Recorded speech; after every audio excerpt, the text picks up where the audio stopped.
Does this sound familiar? You're trying to rest, but your mind just will not shut up. You find yourself replaying conversations over and over.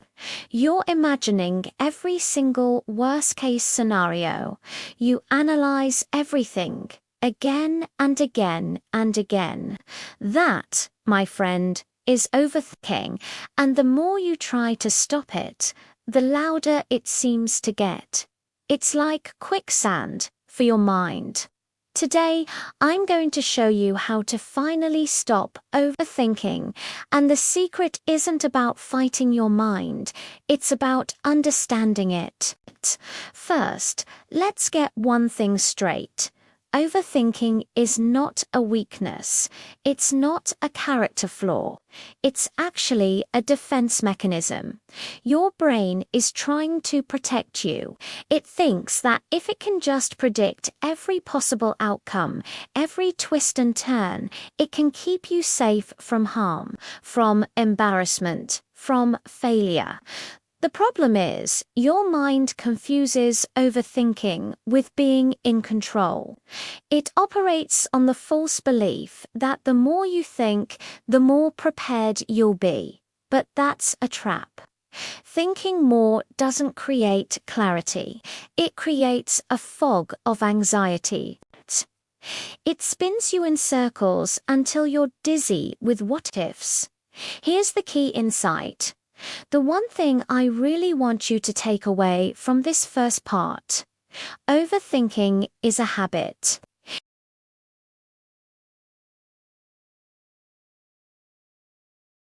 It is not your personality. You are not an overthinker at your core. You are a person who has a habit of overthinking, and like any habit, it can be unlearned and replaced with something better. It's a loop your brain got stuck in, and today we're going to learn how to gently guide it out of that loop. Understanding this is the first step to freedom, because it means you have the power to change it. You're not broken, you just have a faulty mental strategy that we can fix. So, what's the real danger of living inside your head all the time? When you're constantly overthinking, you disconnect from the present moment. You're not really here right now. Instead, you're either a time traveler to the past, reliving mistakes and cringy moments, or you're a fortune teller in the future, worrying about things that haven't happened and probably never will. You're missing what's actually happening right in front of you. You miss the taste of your coffee, the warmth of the sun, the genuine smile from a friend. Your world becomes a mental movie theater playing dramas on a loop. This constant mental gymnastics leads to some serious consequences. It fuels anxiety, making you feel perpetually on edge. It creates crippling indecision, because every choice has a million potential negative outcomes you've already imagined. And it leads to profound mental exhaustion. It's like running a marathon without moving your feet. Your mind becomes incredibly loud, buzzing with noise and worry. But ironically, your life becomes very, very small. You stop taking risks, you avoid new experiences, and you shrink your world to a size that feels manageable to your anxious brain. But that's not living. It's just existing in a self-made cage. Now, here is the biggest mistake most people make when trying to deal with overthinking. They try to silence their thoughts. They tell themselves, "Stop thinking about it. Just stop." They try to force their mind into submission. And what happens? It never, ever works. In fact, it backfires. The mind resists being controlled. It's like trying to hold a beach ball underwater. The harder you push it down, the more forcefully it shoots back up. When you fight your thoughts, you give them energy. You signal to your brain that these thoughts are important and dangerous, which makes it cling to them even tighter. So, what's the alternative? It's simple, but it's not easy. You have to learn to observe your thoughts without judgment. Imagine you're sitting by the side of a road, and your thoughts are cars passing by. Some are fast, some are slow, some are noisy. You don't jump into the road to stop them. You don't chase after them. You just watch them come, and you watch them go. You can even label them. Ah, there's a worry thought. Oh, look, a self-criticism thought. You treat them like clouds passing in the sky.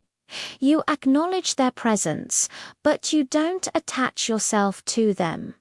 This simple act of awareness is incredibly powerful. It creates a space between you and your thoughts. And in that space, overthinking starts to lose its power. Awareness is the kryptonite to the overthinking habit, because overthinking lives entirely in the abstract world of the head. The most effective way to break its spell is to bring your mind back into the physical world of your body. Calm doesn't live in your thoughts, it lives in your body. When you feel your thoughts starting to spiral out of control, you need to shift your attention physically.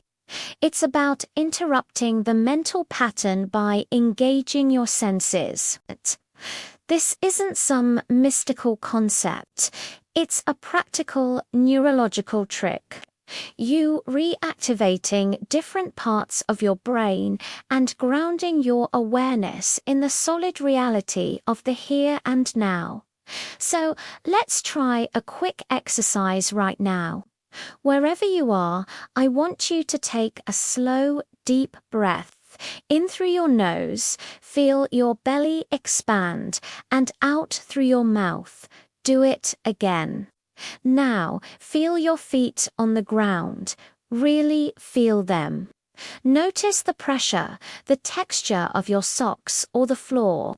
Wiggle your toes. Now, look around the room and name 3 things you can see. Notice their color, their shape. Name 2 things you can hear. Maybe it's the hum of a computer or a bird outside. Finally, what's one thing you can feel? The fabric of your shirt, the cool air on your skin. Your body is your anchor to the present moment, and the present moment is the only place where peace truly exists. Thoughts can't spiral when you're fully anchored in your senses. Here's another incredibly powerful technique, and it might sound a little strange at first. I want you to schedule thinking time. Yes, you heard me right. You're going to give your brain a designated appointment to overthink. Choose a specific time each day, say from 5 o'clock to 5:15 p.m., and make that your official worry window. During this 15-minute period, you have full permission to overthink, worry, and analyze to your heart's content. Write it all down if you want. Let it all out. Here's the magic part. When an anxious or looping thought pops up outside of that scheduled time, you don't fight it. You simply acknowledge it and tell yourself, that's an interesting thought. I'll add it to the list and think about it at 5 p.m. This does 2 things. First, it validates the thought instead of fighting it, which calms the brain's alarm system. Second, it trains your brain to stop looping endlessly throughout the day. You're teaching it that there is a time and a place for these thoughts, and that time is not right now. Structure creates a sense of safety for the mind. Over time, you might even find that when your thinking time arrives, you have less and less to actually worry about. Finally, and this might be the most important step of all, you have to take action. Overthinking thrives on inaction and indecision. It's like a fire that feeds on the fuel of you just sitting there thinking. The more you analyze, the more paralyzed you become, which gives you even more to overthink. It's a vicious cycle. Clarity does not come from more thinking. Clarity comes from movement. It comes from engaging with the world. So the antidote is to take action, even a tiny, small action. If you're overthinking about a project, don't try to plan the whole thing. Just send one email. If you're worried about a difficult conversation, don't rehearse it 100 times. Just text the person to schedule a time to talk. One small concrete action is worth more than 1,000 spiraling thoughts. Action breaks the mental loop. It proves to your brain that you can handle things, that the imagined disasters are just that imagined. It moves you from the role of a passive worrier to an active participant in your own life.